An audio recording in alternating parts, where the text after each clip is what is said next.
Tonight's top stories. The impeachment court tackled on day 7 whether or not to issue a subpoena for all the bank records and transactions of Vice President Sara Duterte. The House prosecution panel defended its request for the impeachment court to issue a subpoena for the Vice President's bank records and transactions. The government begins its nationwide simultaneous payout for those affected by the spike in fuel prices. And super P-pop group SB19 is set to perform in Los Angeles, California on July 25. All these and more on PTV News Tonight.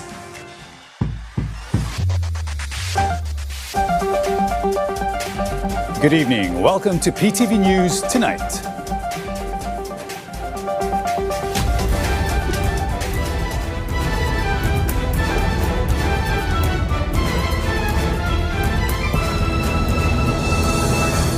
On the 7th day of the impeachment trial of Vice President Sara Duterte, the Senate Impeachment Court has approved prosecution's request to subpoena the financial records of the Vice President, her husband, Attorney Man Scarpio, and 19 linked corporate entities.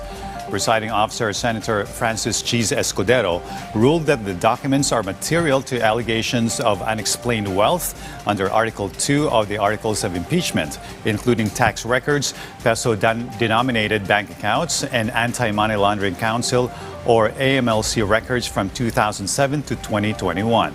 Subpoenas for Carpio lawyers' financial records were partially granted, subject to attorney-client privilege. AMLC disclosures are required to be submitted in camera to protect sensitive methodologies. The court rejected requests for records regarding the JTC Group of Companies Philippines Incorporated and Pikimong Philippines Corporation due to insufficient evidence of links. Demands for foreign currency deposits were also denied, citing confidentiality under Republic Act No. 6426. House Prosecutor Representative Shel Diokno argued that the records are vital, citing AMLC records that allegedly show billions in transactions passing through the Vice President's accounts.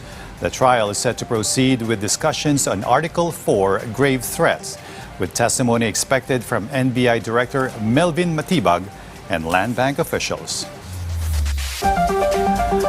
Isn't it so ironic the prosecution is in total agreement with the Vice President's claim of having hired a hitman for a contract job on the President, First Lady, and former Speaker, while the Vice President's legal camp insists otherwise? In short, is the Vice President's words and nothing else which will decide on whether her profanity-laden outburst is a grave threat that rises to the level of an impeachable offense or betrayal of public trust, as we hear more from our Sheila Natividad. The House prosecution panel believes the statement made by Vice President Sara Duterte during her 2024 online press conference that she had hired a hitman to kill President Ferdinand R. Marcos Jr., First Lady Liza Araneta Marcos, and former House Speaker Martin Romualdez. During a press con in the second week of the Vice President's impeachment trial, House Trial spokesperson Representative Zia Alonto Adyong said it is only the defense panel that does not believe the Vice President's own statement regarding the alleged assassin. Sa amin sa prosecution, 100% nag-agree kami kay VP Sara. Ang hindi nag-agree sa kanya ang kanyang depensa. Kaya nung sinabi niya na may assassin, paniwalang-paniwala po kami. Ang depensa, ayaw po nila maniwala. Adyong and House Prosecutor Representative Isabel Zamora also maintained that presenting an actual assassin is not necessary to establish the alleged impeachable offense against the Vice President. The mere fact that the respondent Vice President uttered these words, said these words, which was witnessed by a lot of people, or maybe almost everyone here, yun po yung mispong pagbabanta. Hindi po kailangan ng assassin mismo na lumutang. According to the prosecution, a criminal case requires allegations to be proven beyond reasonable doubt. However, they said an impeachment trial focuses on whether the words, acts, intent, and conduct of a public official constitute an impeachable offense. Dun sa sinasabi nyo naman, meron bang assassin o wala? Napakaliwanag ho ng sagot dito. Meron. Anong basehan natin? Tulad sinabi ho ni Atty. Lotok, narinig natin pare-pareho ang si Presidente ang umamin dito.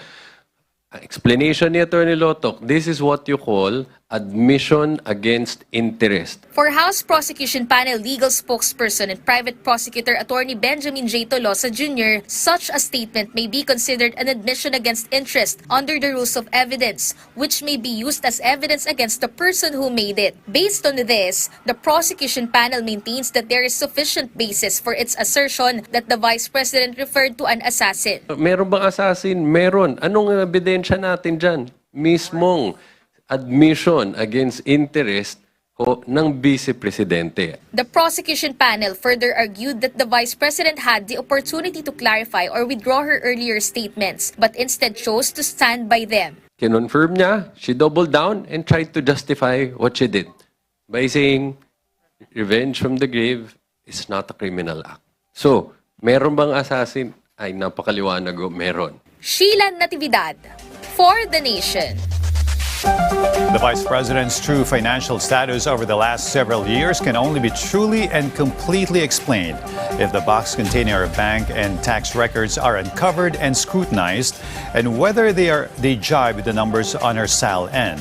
Thus, the impeachment court, in the interest of transparency and full disclosure, has ordered to subpoena the much-coveted and controversial box from the BIR, as we hear more from our Maribel Custodio. Ito ay tagumpay ng katotohanan, tagumpay ito ng pananagutan. House Trial Prosecutor and Mamamayang Liberal Party List Representative Laila de Lima described the ruling as a victory for truth and accountability after the Senate Impeachment Court issued subpoenas to reveal banking institutions for the bank records, tax records, and anti-money laundering counselor AMLAC reports of Vice President Sara Duterte to examine the Vice President's financial transactions under Article 2 of the Articles of Impeachment, which deals with alleged unexplained wealth. De Lima clarified that the subpoenas were not intended to create a new ground for impeachment, but to obtain evidence relevant to an existing impeachment article. This came after the Vice President's defense team continued to argue that the request for her financial records was merely a fishing expedition. Meanwhile, House Trial Prosecutor and Akbayan Party List Representative Chel Jokno told the Senate Impeachment Court that a complete review of Vice President Duterte's financial record is necessary to determine whether there is unexplained wealth. He said the Supreme Court or SC itself has held that it is not enough to look only at public officials' statement of assets, liabilities, and net worth or SAL-N, but that the official's entire income must be examined. Kapag tinitingnan natin ang issue ng unexplained wealth, hindi lang po pwedeng snapshot ang titingnan natin. Kailangan mula sa unang araw ng paglingkod ng isang lingkod bayan, yung kanyang final na SAL-N, lahat ng mga kinita niya ay makita natin. Diokno added that the income tax return or ITR provides only limited information and that bank records are needed to trace a full flow of funds coming and going out to accounts. While the impeachment court ordered the subpoena of the Vice President's bank documents, it excluded foreign currency denominated accounts and institutions, while such manager have been summoned to testify as witnesses on Wednesday, following the scheduled testimony of NBI Director Melvin Matibag and House of Representative Chief Legislative Archives Officer Marivic Pareja on Tuesday. Vel Custodio for The Nation. Palace Press Officer Claire Castro challenged Senator Alan Peter Cayetano to focus on liquidating billions in 2019 SEA Games funds instead of attacking NBI Director Melvin Matibag and blaming the president for his own legislative failures. This comes after the senator claims that President Ferdinand R. Marcos Jr. rejected his 10,000 peso cash assistance proposal, which the palace strongly denied. Carlo Luis Calindelaria tells us more. Palace Press Officer and Presidential Communications Office or PCO Undersecretary Claire Castro has strongly denied Senator Alan Peter Cayetano's claim that President Ferdinand R. Marcos Jr. rejected his proposal to provide 10,000 pesos in cash assistance to qualified beneficiaries after the COVID-19 pandemic. Yuse Castro said Cayetano first pushed the proposal in 2021 while he was still a member of Congress, but it failed to gain legislative approval. She said the senator should not blame others for its failure. Castro also pointed out that President Marcos was was not yet president when Cayetano was advocating the measure, including during the passage of the 2022 national budget. She also pulled up Cayetano's previous statements after his proposal failed to push through. Castro said the senator should take responsibility for his own unfulfilled promises instead of blaming others. Itong mga kahinaan ni Senator Alan Cayetano, kabagalan, at walang kakayanan sa pagtupad sa kanyang pangako ay huwag niya pong ipahid sa ibang tao. Akuin niya mismo kung ano ang kanyang kakulangan. Ipinangako niya po itong 10K kada pamilya. Hindi na nga po umusad nung siya ay miyembro ng Kongreso. Pero ginawa pa po niya to na pangako sa kanyang pangangampanya. Huwag niya naman sanang gayahin yung pangakong ala jet ski na pang kampanya lang. So dapat siguro aralin niya pang mabuti yan para mainggan niya yung kapwa niya mga mambabatas. Para sumang-ayon sa kanya at maipasa ito at hindi siya naninisi ng Pangulo. Meanwhile, the palace was also asked about Senator Cayetano's description of National Bureau of Investigation or NBI Director Melvin Matibag as a minion after the NBI announced it would look into alleged irregularities in the 2019 SEA Games. Castro said the senator appears to be more focused on casting blame and attacking others, stressing that it is the NBI's mandate to investigate allegations of corruption. She also had this response. Kung hindi naman po siya natatakot sa anumang issue ng korupsyon, sa bilyon-bilyong pera or pondo na naibigay dito sa Pisgog, ayan, hindi naman po siguro siya manggagalaiti. Kaya naman po niya siguro itong i-liquidate. So ang tanongin niyo po, kung inyo siyang makakausap, na-liquidate niyo po ba yung bilyones na pondo na inilaan para sa 2019 SEA Games? Pangalawa, sino-sino kaya ang nagbigay ng donasyon para sa 2019 SEA Games? Na i-report din po kaya ito?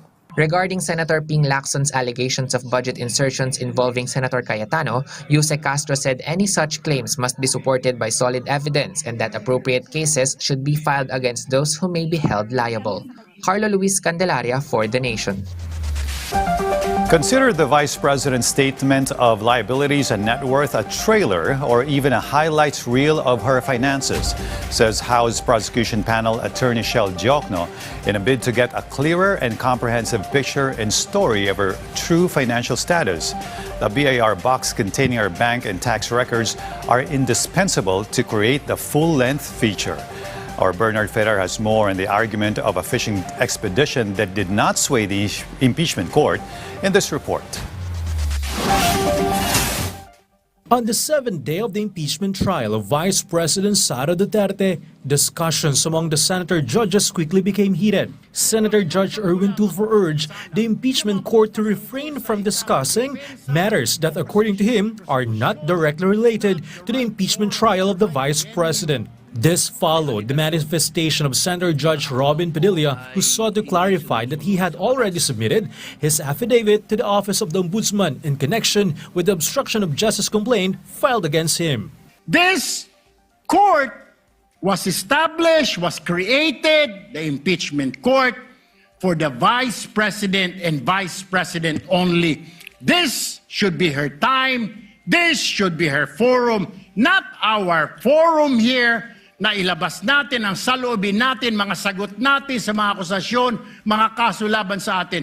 Senator Judge Vicente Tito Soto III proposed that manifestations not directly related to the impeachment proceedings be referred to the Senate proper. Senator Judge Francis Kiko Pangilinan expressed his support for the proposal. Impeachment Court Presiding Officer Francis Jesus Cudero ruled that Padilla's manifestation would remain part of the impeachment court records, but would be referred to the Senate proper for appropriate action.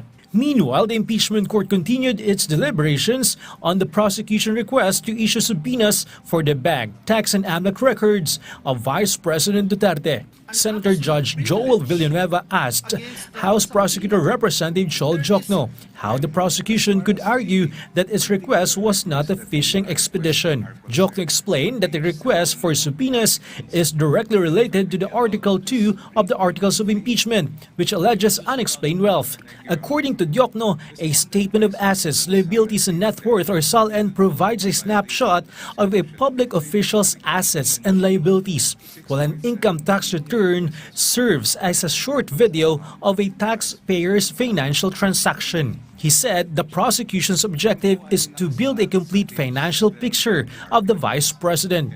Defense counsel Attorney Michael Poe was strongly opposed the request for subpoenas, arguing that it lacks definiteness and relevance. Senator Judge Pia Cayetano asked both sides whether the Supreme Court's ruling in Stonehill versus Jokno is applicable to the present issue. Jokno explained that the case involved search warrants and the conduct of searches, whereas a subpoena merely requires the production of documents and does not authorize a search. For the defense, Poe maintained that the prosecution's request is overly broad and therefore constitute a fishing expedition. Senator Judge Alan Peter Cayetano also asked Jokno whether the Supreme Court's ruling in Duterte versus House of Representatives means that impeachable acts must have been committed only after the respondent had assumed an impeachable office. Jokno responded that acts committed before a person assumes an impeachable position may still have relevance if they are related to the allegation of unexplained wealth. After 2 trial dates of oral arguments, the impeachment court granted the prosecution's request to issue subpoenas for the tax, bank, and AMLAC records of Vice President Duterte, her husband, Attorney Manasseh Manscarpio, and 19 corporate entities allegedly associated with them. The subpoenas covered the couple's bank records from 2007 to 2021. After a careful examination of the records requested, the court finds that the requested documents meet the requirements set forth above. They are reasonably described, readily identifiable, prima facie relevant, and material to the allegations under Article 2. However, the subpoenas does not include foreign currency deposit accounts, the records of their law firm, and 2 of the corporate entities. Bernard Ferrer for The Nation. In the meantime, the Department of Social Welfare and Development, or DSWD, has launched the nationwide distribution of financial aid under its Uplift program in support to over 7 million families affected by the Middle East conflict. James Thompson has more in this report. The simultaneous nationwide payout of the Department of Social Welfare and Development, or DSWD, for the beneficiaries of the Unified Package for Livelihoods, Industry, Food and Transport, or Uplift program has started in various parts of the country. The program aims to help over 7 million Filipino families whose livelihoods are affected by the conflict in the Middle East. Susan is one of those who were helped and continues to receive financial assistance from the government. Because of the support they receive, it helped her 3 children graduate who are now teachers. Yung asawa ko, construction worker. Ngayon, wala na kasi senior na. Tapos ako dati po, naglalabada lang. Kaya malaking tulong sa talaga yun. Lalo na sa pag-aaral ng ako. Junie is also the same who currently relies on the assistance they get from the government because of what happened to his family. Malaking tulong na yun kasi wala akong pamasahe ng mga anak ko sa pag-aaral, sa pangbaon. Ayan ang problema nga ko ng pangbaon ng anak ko. Lalong-lalo na nasunugan kami, wala kaming bahay. Ginagawa pa lang daw yung bahay namin dito sa gagawin tenement.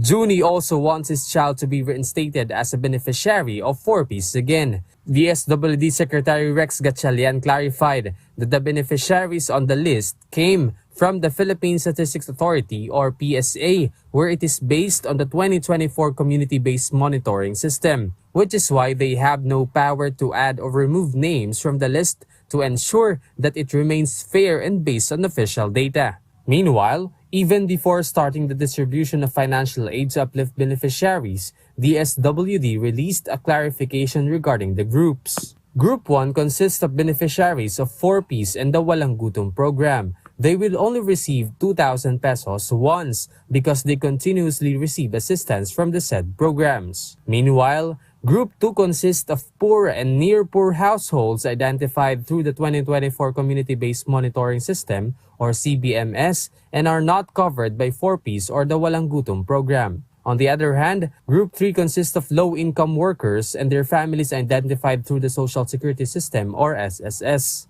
Beneficiaries of Groups 2 and 3 will receive 2,000 pesos each month from July to December or for 6 months to sustain their ability to provide for basic needs. For Group 1, the distribution of uplift assistance will start this Tuesday. The aid for 4-piece beneficiaries will be directly deposited into their Land Bank cash card or e-wallet, while beneficiaries of the Walang Gutom program will receive their aid through manual payout along with their food redemption schedule. Group 2, meanwhile, will undergo manual payout first this July. Along with this is the verification of their details and registration of a digital bank or e-wallet for subsequent payouts until December. Group 3, on the other hand, will automatically receive 2,000 pesos each month in their enrolled SSS disbursement account, so manual verification is no longer needed. The DSWD assured, in accordance with the directive of President Ferdinand R. Marcos Jr., that the uplift assistance will be distributed to qualified beneficiaries in various parts of the country before the end of July. Dahil dito sa programa na to, 1.2 million na pamilya, 1.2 million na pamilya ang ating individual ang ating mapoprotektahan. Ibig sabihin, dahil sa intervention na to, mapipigilan natin ang 1.2 million na Pilipino na maging mahirap. J.M. Thompson, for The Nation. Violently and aggressively, this is how a China Coast Guard personnel welcomed a Philippine Navy personnel with a strike of a wooden baton, causing serious head injury. This despite peaceful attempt to drive them away after approaching within the close range of the BRP Sierra Madre at Ayungin Shoal. Patrick De Jesus tells us the full report. This video was taken past 9:00 a.m. on Monday at Ayungin or 2nd Thomas Shoal in the West Philippine Sea during the encounter between the China Coast Guard and Philippine Navy personnel assigned to BRP Sierra Madre. The video shows 8 China Coast Guard personnel aboard a rigid hull inflatable boat repeatedly striking Philippine Navy troops who were on board a rubber boat with wooden batons. A Philippine Navy personnel sustained a serious head injury after being struck by the China Coast Guard during the aggressive assault. According to the Armed Forces of the Philippines, China Coast Guard personnel approached BRP Sierra Madre but were calmly driven away by Philippine Navy personnel. However, the China Coast Guard reportedly turned aggressive and violent, striking with wooden batons and damaging the Navy's rubber boat.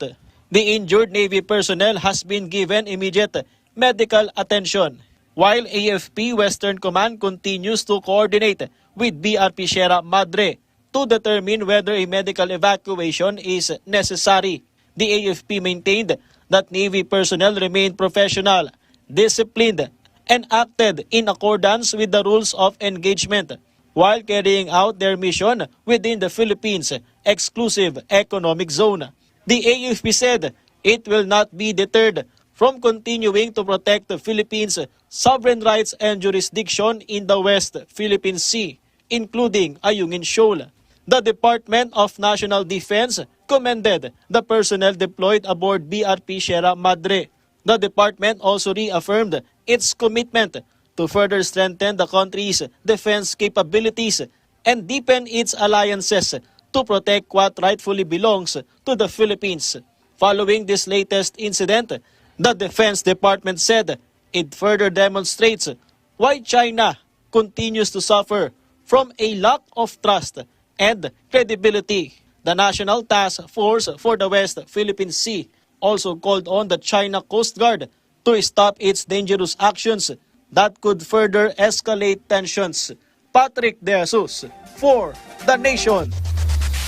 The proposed 1,000-hectare industrial hub of a semiconductor and advanced tech manufacturing plants and a sprawling data center in New Clark City, Tarlac need massive amounts of energy to run and a tremendous amount of water to cool the latter down. Despite fears and worries, the government assured there will be enough water for the hub without compromising supply for the communities around. Our Sheila Natividad tells us more on the Pax Silica project site in this report. We would like to confirm that the available water sources within the project area are sufficient to meet the total water demand of the proposed project without adversely affecting the local water supply. The National Water Resources Board or NWRB has assured Malacanang that there is sufficient water supply in New Clark City in Tarlac, where the first ever artificial intelligence industrial hub under the United States Pax Silica initiative is planned to be built. According to the palace, the project will also not affect the water supply of neighboring communities, one of the main issues that surfaced on social media. The Basis Conversion and Development Authority or BCDA said that an estimated area of 4,000 acres or over 1,000 hectares has been allocated for the project. More than 35 countries are also part of the Pax Silica Coalition. It aims to build an industrial hub for data centers, semiconductors, and advanced technology manufacturing focused on artificial intelligence or AI. Despite concerns raised by some groups and netizens regarding its possible impact on the environment, water supply, and neighboring communities, Malacanang emphasized that all steps for the project will undergo the set laws and regulations of the government. Sinisigurado po ang Pangulo na lahat ng po na gagawin ay nanaayon sa batas at hindi po maaaring makasira ito ng ating environment o maka-displace man ng ating mga kababayan ng walang anumang kapalit. The palace further stated that the government is coordinating with the NWRB and the Department of Environment and Natural Resources or DENR to ensure that water usage remains sustainable and that the needs of resident communities will not be compromised. Before the project can be implemented, necessary environmental impact studies must be conducted. An environmental management plan must be developed and it must undergo regular monitoring by the concerned government agencies. Meanwhile, the palace also clarified that for now, they do not see any need for communities to be relocated. However, if any residents are affected in the future, it assured that affected residents will not lose their livelihoods, especially the farmers. Alam po natin na ang puso ng Pangulo ay nasa mga magsasaka. Yan din po ang inuuna niya, ang mga magsasaka, dahil unang-una para sa food security. Kung meron man na madi-displace ng mga farmers, sisiguraduhin po ng gobyerno na hindi po sila mawawalan ng kanilang pagkakakitaan kung yan po ang mangyayari. Pero sa ngayon po ay wala pa pong nakikita pong ganyan. Defense Secretary Gilberto Chodoro Jr. also agreed to this and said that water supply should not be a cause for concern because this type of industrial project will not be approved without a sustainable water management system. Tsaka itong water na to, recyclable to. Para ikalap mo pa yung water, at least magkaka-impounding ka. At least magkakaroon ka na recycling. The DNR or anybody will not approve any project without water system sustainability. While the Pax Silica Framework Agreement is still being finalized, the government assures that protecting the environment, ensuring sufficient water supply, and the welfare of local communities will remain priorities as investments expected to bring new technology and jobs to the country are pursued. Sheila Natividad, for the Nation. Besides the use of the more durable and weather-resistant express-grade asphalt expected to last at least 5 years, the EDSA Rehab project also covers curbside improvement in drainage inlet widening for flood mitigation. And Public Works and Highways Chief Secretary Vince Dizon paid a pre-dawn inspection trip on a stretch of northbound EDSA earlier today to check on developments, which our James Thompson details in this report.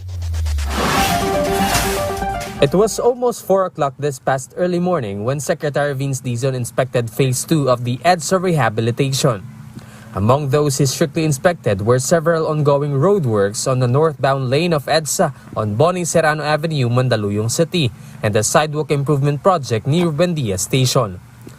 According to Secretary Dizon, they will also begin enlarging the inlets or water passageways leading into the drainage system to help recede floodwaters faster whenever it rains. Ang problema, yung mga inlet, yung mga pasukan ng tubig pagka bumaba, lalo na pagka magakasang ulan at matagalang ulan, ang liliit.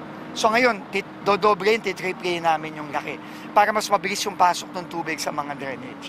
The DPWH assured that the rehabilitation of EDSA is continuous, including the ongoing roadworks from Orense to Monumento, and the rehabilitation is expected to be completed next year. Meanwhile, the Secretary also personally visited the completed sidewalk improvement project near Buendia Station, where the pathway for pedestrians has now become wider. Ako ata, 2 beses ko na ginakad to eh. No? And nakita natin na kawawa talaga yung mga kababayan natin na nagagakad tsaka nagko-commute. Due to the narrowness of the sidewalk before, some commuters were sometimes forced to walk on the roadway itself, which was dangerous. That is why the sidewalk, which previously measured 1.5 meters in width, is now 3.2 meters wide. Pakipag-usap tayo sa MMDA, yung mga dating obstruction na useless naman, hindi naman nagagamit. Yung mga dating mga bus stop, nasa Gabagang, wala na namang humihintong bus dito. Lahat nasa busway na. Tapos yung mga plant box na hindi naman nagagamit, pinapatanggal na rin natin para tuloy-tuloy yung daloy ng mga pedestrian at ng mga siklista. The DPWH will also coordinate with the MMDA and the local government unit to maintain the orderliness and cleanliness of these projects, which will help our countrymen, especially those who commute and pass through here daily. It is expected that the wider and safer sidewalks will also be implemented throughout the entirety of EDSA. Nakita naman natin na kapag ginagawa ng tama yung proyekto, hindi ninanakaw yung pera, gaya ng sinabi ng ating Pangulo, maayos ang nagiging resulta. The DPWH will not stop intensifying their monitoring of the government projects, especially the roads and pathways that will bring comfort and convenience to our countrymen. J.M. Thompson, for The Nation. All set and good to go. The Philippine National Police's pronouncement and its preparation status for next week's State of the Nation speech of the President. As always, a policy of maximum tolerance will be observed in engaging with protesters, even as a group of activists earlier falsely claims of being denied a permit to picket, as our Ryan Lisigas reports. Not true. This was the response of the Philippine National Police after the group Bayan claimed the National Capital Region Police Office was blocking its permit application to protest in front of St. Peter's Church during the 5th State of the Nation Address or SONA of President Ferdinand Marcos Jr. In a statement, the group maintained it had met twice with the Quezon City local government. However, it said no agreement had been finalized due to the NCRPO's alleged opposition. According to Acting Chief Public Information Office Police Colonel Allen Ray Co, the PNP does not have the authority to approve or deny permits to hold rallies, as this responsibility belongs to the local government. To make it clear, the NCRPO as well as the National Police do not have the power to deny or grant any permits for rallies. So hindi po kami ang nagpro-provide niyan. They take our comments, they take our opinion, and then the local government unit will be the one to decide whether to grant or deny po yung mga. So hindi po accurate na sabihin natin na hindi pinapayagan. The PNP has already finalized its security deployment for the SONA. In fact, it has just activated its SONA task group. Around 20,000 police personnel, including force multipliers, will be deployed for the event. The PNP said it will observe maximum tolerance toward protesters. However, it clarified that this does not mean there will be no arrest if anyone violates the law. Pagka umabot na po sa punto na nanggugulo na at umabot na nga, kung umabot man sa ganyan na mga threats, may pagsusunog o panggugulo na, which will endanger the safety of the general public, we will do what is necessary and the full force of the law will be brought upon them. The PNP said it has not detected any specific threat to the SONA. However, it added that it may still raise the alert level to ensure the peaceful conduct of the President's State of the Nation address. Ryan Lisigas, for The Nation. The President shares his countrymen's offended sentiments and extreme displeasure upon viewing the repulsive AI-generated video from a Chinese state-run media outlet released July 10 on the weekend celebrating the 10th Arbitral Ruling Award.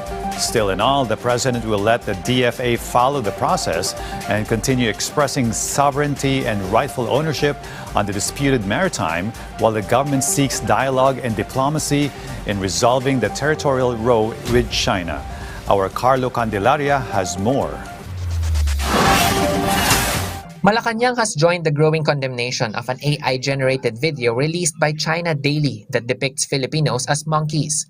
Palace Press Officer and Presidential Communications Office or PCO Undersecretary Claire Castro said President Ferdinand R. Marcos Jr. has already watched the video and fully supports the statements and actions taken by the Department of Foreign Affairs or DFA and other government agencies in condemning its release.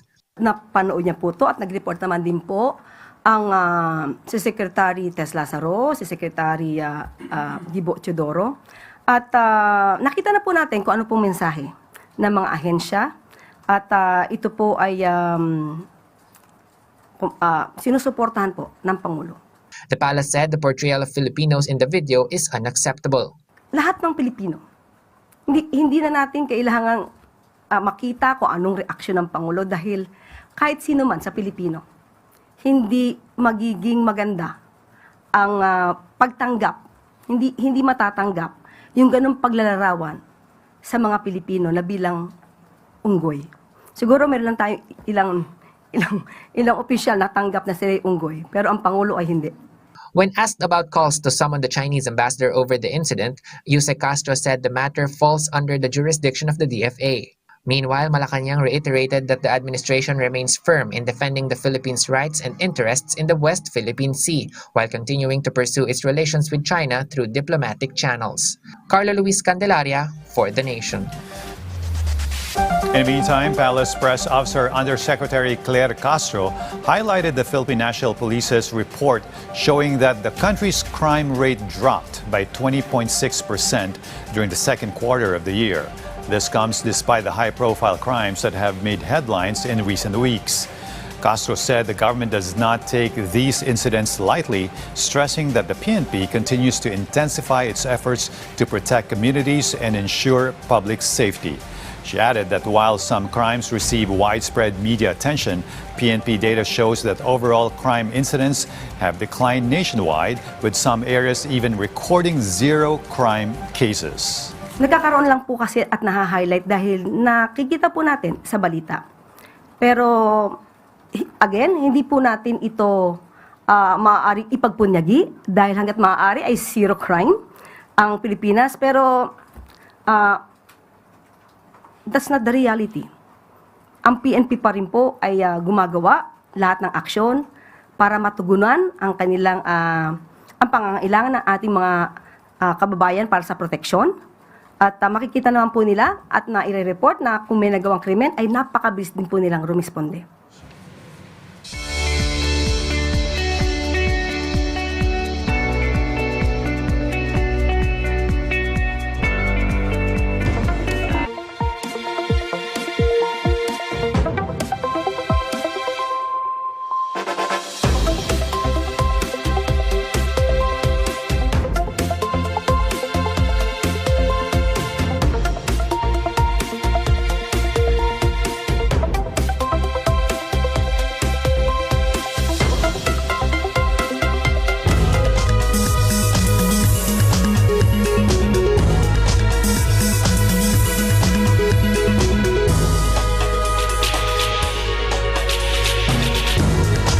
The Department of Energy, or DOE, has assured the public of sufficient fuel supply in the Philippines despite an expected price hike driven by rising tensions in the Middle East.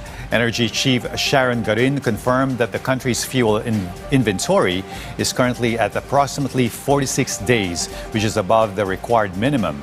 She stated that while the government cannot control global market fluctuations, it is actively monitoring gas stations to prevent overpricing and hoarding. Effective Tuesday, gasoline prices will increase by up to 3 pesos and 65 centavos per liter, diesel by 10 pesos and 68 cents, and kerosene by 11 pesos 77 cents. Meanwhile, the DOE continues to implement a 10 peso per liter fuel subsidy program for qualified public utility jeepney and UV Express drivers at 2,734 participating stations. To reduce administrative delays, the Bureau of Internal Revenue, or BAR, has issued updated guidelines to simplify tax clearances for real estate sales, estate settlements, and stock transfers. This under Revenue Memorandum Circular Number 75/2026, which focuses on the one-time transaction process, which is essential for obtaining the electronic certificate authorizing registration, or e-CAR. This covers simple property transfers which must be processed within 3 working days for computation sheets and 7 working days for e-CAR issuances. And complex cases such as estate tax settlements with 20 working days for initial computation and 7 working days for certificate release. Property owners and professionals are encouraged to review the full circular on the official BIR website before submitting applications. The Bangko Sentral ng Pilipinas, or BSP, has called on domestic banks and e-wallet providers to expand their service portfolios and reduce reliance on digital transaction fees as a primary revenue source. During a media roundtable on July 20, BSP Deputy Governor Mamerto E. Tongonan noted that while digital transfer is a core service, the industry remains underserved in areas like savings, credit, insurance, and affordable investments. He emphasized that financial institutions must evolve to remain competitive, citing the historical failures of companies that did not adapt, such as Kodak and Nokia. The call comes amid ongoing BSP efforts to ensure compliance with Circular Number 1238, which dictates that interbank transaction fees should reflect only the cost directly associated with switching. And we'll have more stories after these reminders. Stay with us.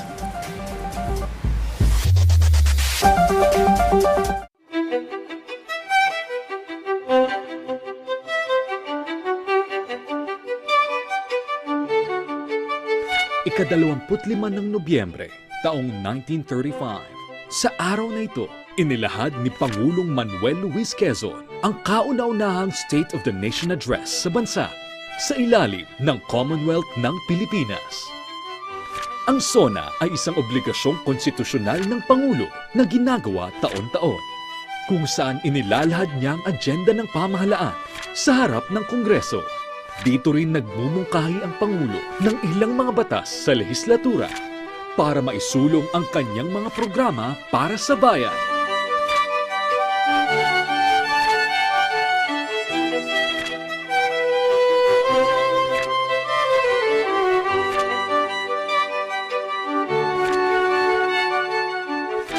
Ang obligasyong ito ay nakasaad sa ika-7 artikulo ng Saligang Batas ng 1987 na nag-aatas sa Pangulo na mag-ulat sa Kongreso sa pagbubukas ng bawat regular na sesyon nito.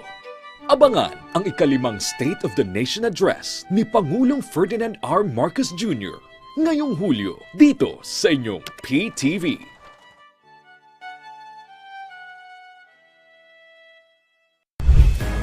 Sa harap ng sambayanan, subaybayan ang mahalagang paglilitis sa pangalawang Pangulo ng Pilipinas.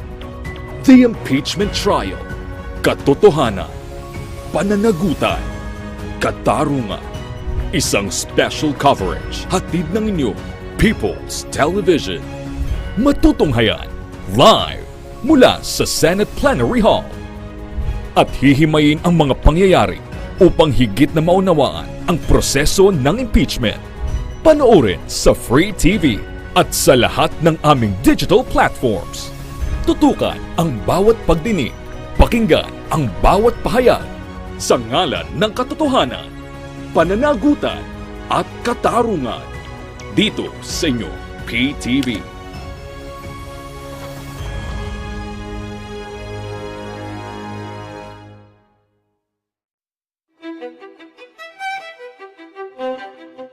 Ang tradisyon ng SONA ay formal na nagsisimula sa imbitasyon ng Kongreso sa Pangulo para dumalo sa joint session nito. Sa umaga, isinasagawa ng Senado at ng Kamara ang kani-kanilang sesyon at pagkatapos ay sabay silang maghahain ng resolusyon na handa na nilang pakinggan ang ulat ng Pangulo. Pagdating ng hapon, sasalubungin na ng AFP Chief of Staff at ng mga Sergeant-at-Arms ng Senado at Kamara ang Pangulo sa kanyang pagdating sa batasang pambansa. Dadaan ang Pangulo sa Honor Guard at tutungo sa Presidential Legislative Liaison Office para sa courtesy call sa mga pinuno ng Senado at Kamara. Matapos ang courtesy call, tutungo na ang Pangulo sa Session Hall at iaanunsyo na ng House Speaker ang kanyang pagdating bilang hudyat ng pagsisimulan ng joint session ng Kongreso. Dito ilalahad ng Pangulo ang kanyang State of the Nation Address kung saan nakapaloob ang kanyang mga isinusulong na plano para sa bayan. Matapos ang sona ng Pangulo, ay sabay nang isasara ng Senado at Kamara ang joint session ng Kongreso. Abangan ang ikalimang State of the Nation Address ni Pangulong Ferdinand R. Marcos Jr. ngayong Hulyo dito sa inyong PTV.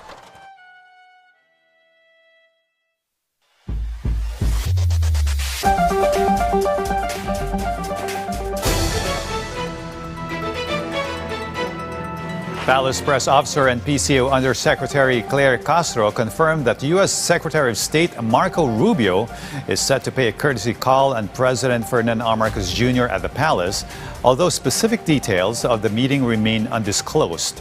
Rubio is in Manila from July 19 to 23 for a series of ASEAN ministerial meetings, including the ASEAN Post-Ministerial Conference, the East Asia Summit, and the ASEAN Regional Forum. This visit follows a phone conversation between the two leaders last month, which covered regional developments and bilateral trade. The two countries' current cooperation is the development of the Luzon Economic Corridor, which is an initiative aimed at transforming key hubs into a globally competitive and interconnected economic region. The Philippines is set to host the 44th ASEAN Chiefs of National Police or ASEAN Pole Conference in Pasay City from July 22 to 26, with 186 confirmed delegates from ASEAN member nations, the ASEAN Pole Secretariat, and international dialogue partners. Guided by the theme United in Vision, Securing People and Strengthening Collaboration, the conference will focus on enhancing regional cooperation to address pressing security threats, including terrorism, cybercrime, human trafficking, and other transnational organized crimes. PNP Chief General Jose Melencio Nartates Jr. highlighted the importance of this summit as opportunity for intelligence sharing and deepening operational ties to ensure regional stability.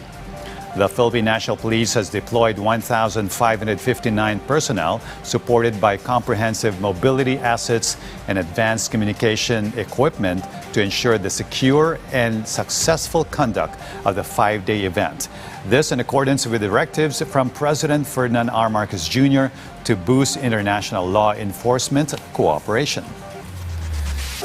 The Commission on Elections, or COMELEC, has completed the printing of ballots that will be used for the Bangsamoro Autonomous Region in Muslim Mindanao or BARM parliamentary elections.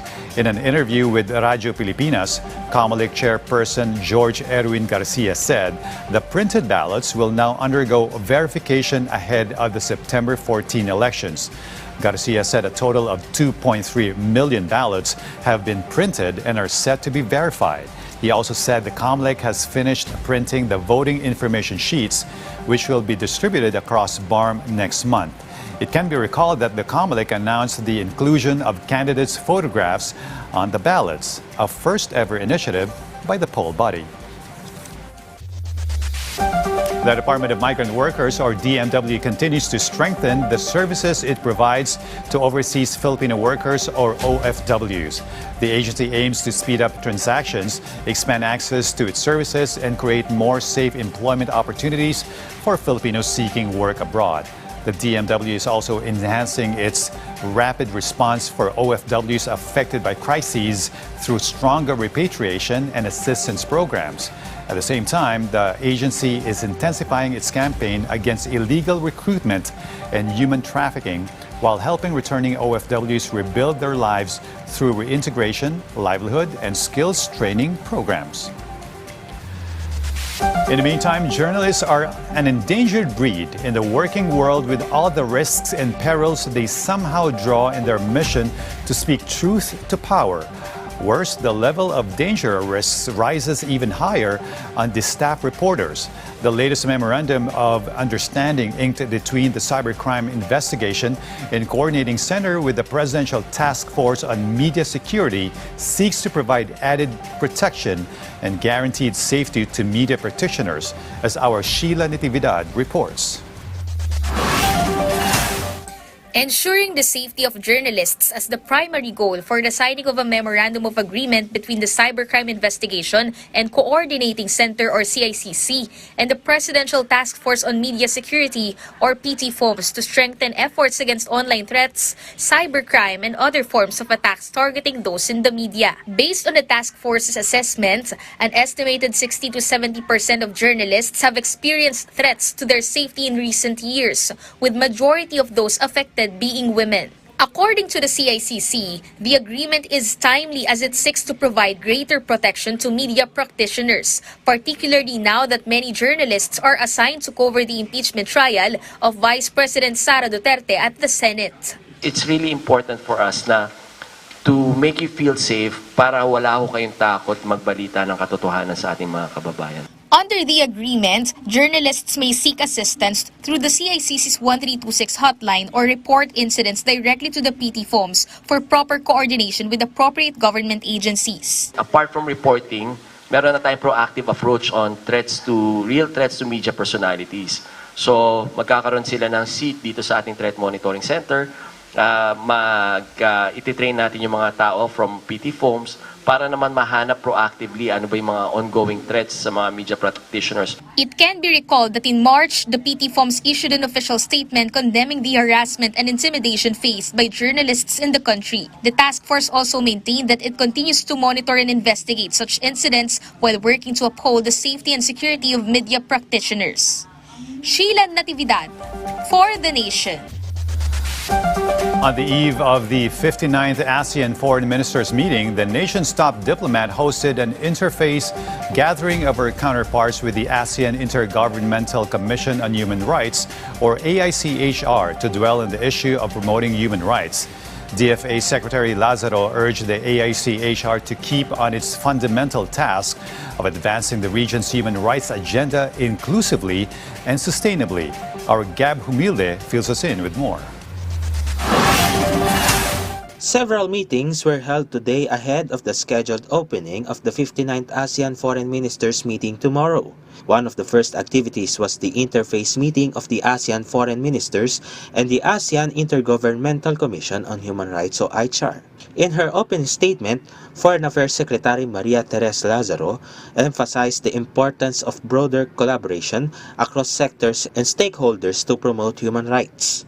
Today also marks the start of the implementation of the ICHR 5-year work plan 2026 to 2030. I hope that within this period, ICHR will be able to further enhance its approach to both recurring and emerging issues, as well as consistently build upon its fundamental work to ensure advancement of our region's human rights agenda in a sustainable and inclusive manner.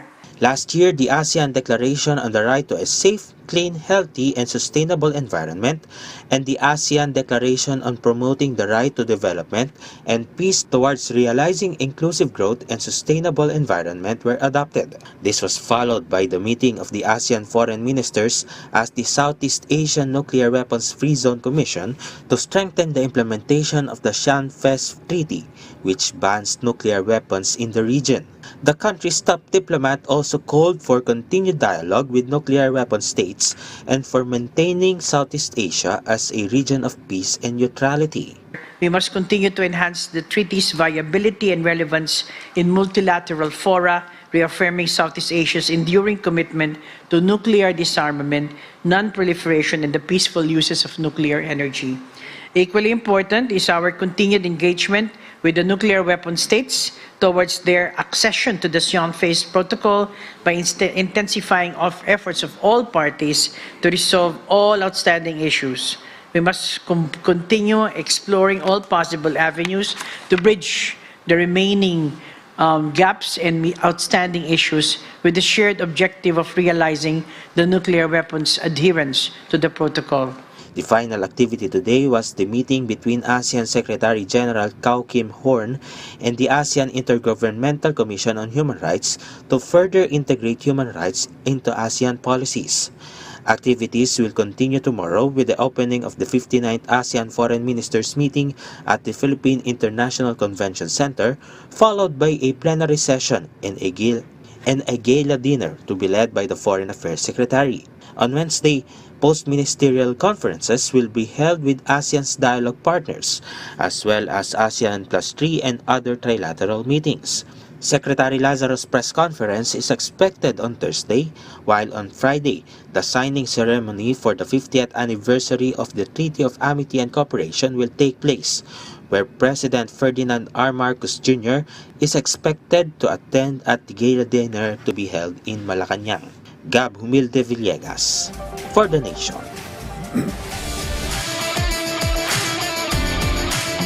Europe's champion is the undisputed best soccer team on the planet. Youth was served and defends the key to Spain's shutout victory against Lionel Messi and the Argentinians in the 104th and final game of FIFA 2026 World Cup in New Jersey's MetLife Stadium earlier today, winning 1-0 in extra time. So dominating were the Spaniards in their airtight defense throughout their entire tournament.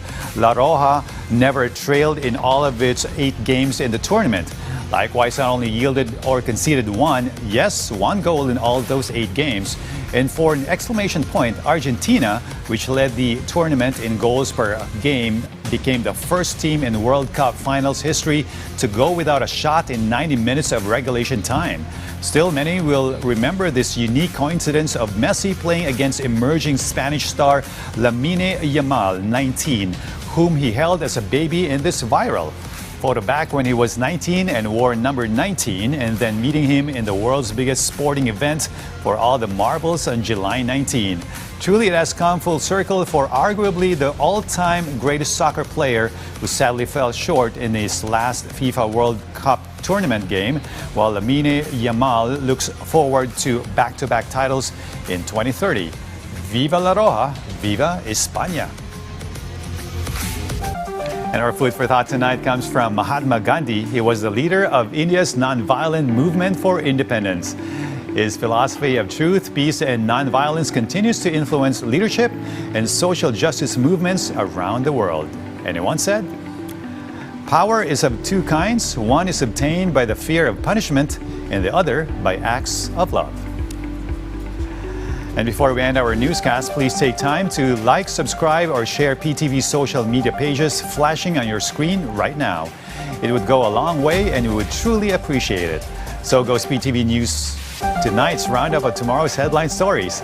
I'm Jay Esteban. Join us again tomorrow on PTV News Tonight.